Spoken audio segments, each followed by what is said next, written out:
what is the length of the simple pendulum which ticks a second?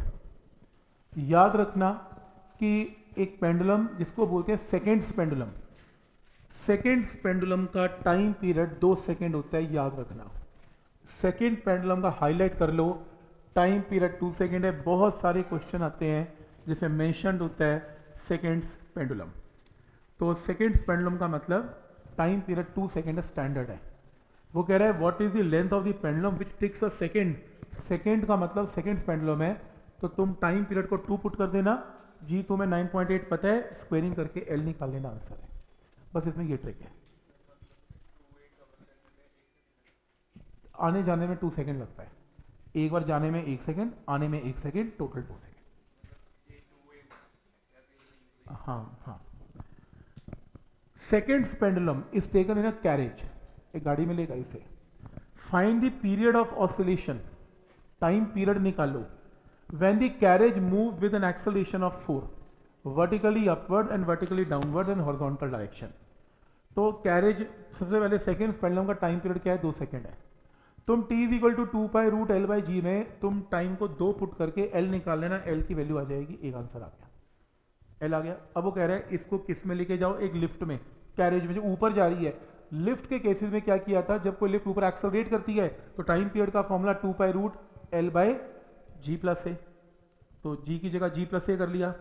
अब तुम्हें g पता है, a पता है, और तुमने लेंथ तो ऊपर से निकाल ही ली, नया टाइम पीरियड आ गया। क्लियर है यहाँ तक?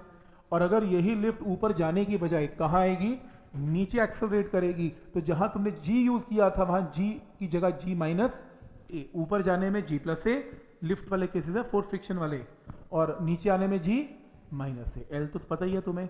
लेकिन अगर तुम्हारा ये कैरेज मान लो इस तरफ जा रहा है, तो सूडो फोर्स से ये पेंडुलम इधर आ जाएगा। तो सूडो फोर्स की एक्सेलरेशन 4 है, क्योंकि कैरेज की एक्सेलरेशन 4 है, acceleration due to gravity g है, नेट एक्सेलरेशन क्या आएगी, √g² और a²। L तुम्हें पता है, g और a तुम्हें पता है, आंसर। पॉइंट समझ में आ रहा है यहाँ तक कि क्या रूल है इसमें? तो ये तो फोर्स फ्रिक्शन की प्रॉब्लम ज़्यादा स्टार्ट हो गई है इसमें, फोर्स की तो हो ही गई है। जैसे ये स्प्रिंग वाला केस भी किया हमने,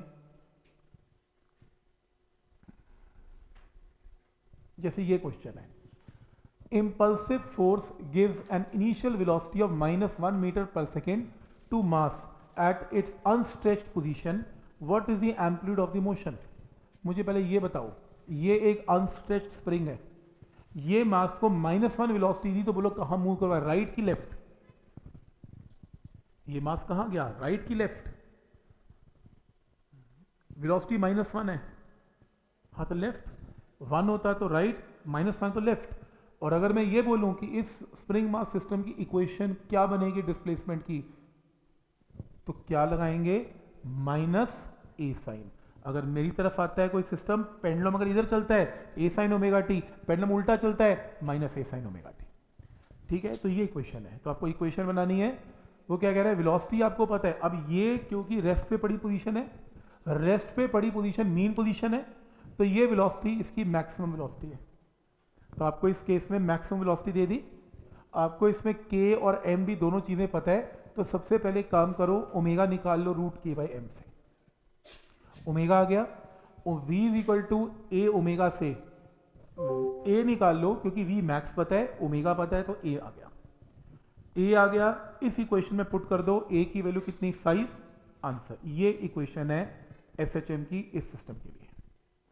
तो समझ में आ रहा है कि कैसे इसमें रिप्लेसमेंट कर रखी है।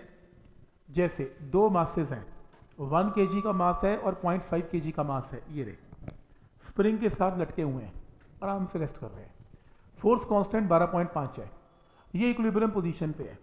तुमने जाके m1 को हटा दिया, क्या बचा, सिर्फ m2। m2 कहां गया, ऊपर, थोड़ा स्प्रिंग ऊपर हो गया।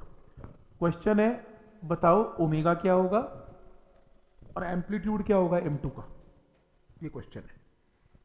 ठीक, तो रूल नंबर 1, जब आपने इसको दोनों को लटका के रखा हुआ है, दोनों का वेट कितना है, m1 + m2 × g, और दोनों का वेट इज इक्वल टू कितना, ky, where y is the expansion in the spring. तो स्प्रिंग की एक्सपेंशन कितनी है, y। क्या स्टेप यहां तक क्लियर है? तो जब दोनों मासेस लगे हुए हैं तो y इसमें एक्सपेंशन है। अब एक काम करते हैं, एक मास को हटा दो, m1 को हटा देते हैं, मतलब ओरिजिनल पोजीशन से स्प्रिंग जो अनस्ट्रेच्ड पोजीशन है, दोनों मासेस लगने के बाद इतना एक्सपेंडेड है स्प्रिंग। आपने जब एक मास लगाया m2, बस m1 तो हटा दिया, तो क्या बचा m2, तो m2g ने स्प्रिंग को कितना एक्सपैंड किया, y डैश किया।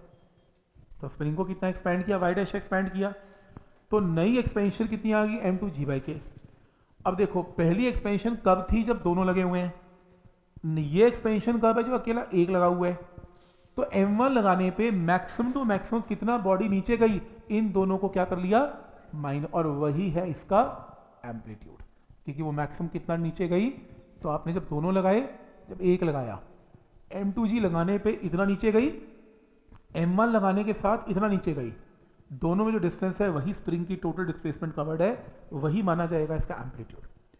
अब आपको एम्पलीट्यूड पता लग गया ए, ये रहा एम्पलीट्यूड, m1 पता है, g पता है, k पता है, आंसर, और एक आपको ओमेगा निकालना है। अब क्योंकि अब मास तो सिर्फ m2 बचा, m1 तो हट गया, तो नया ओमेगा क्या होगा, √k/m। लेकिन मास कौन सा पुट करोगे, सिर्फ और सिर्फ m2 m1 मत पुट करना, क्योंकि सिर्फ और सिर्फ क्या प्लेस्ड है, m2 प्लेस्ड है। आंसर।